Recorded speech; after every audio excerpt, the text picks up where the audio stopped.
Welcome. Thank you so much. Welcome. Your time?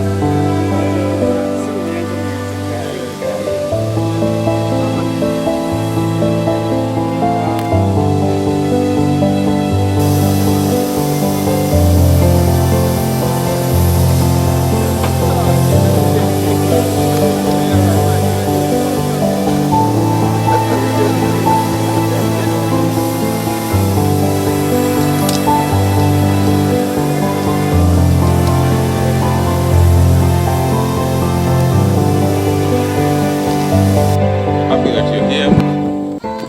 We're happy that you're back in your country. And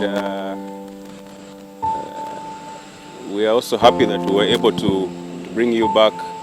And most of you are still in good shape.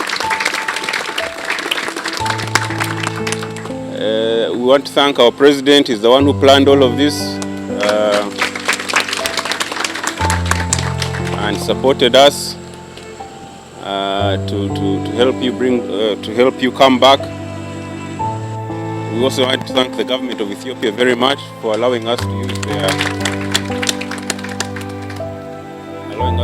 their territory to evacuate you.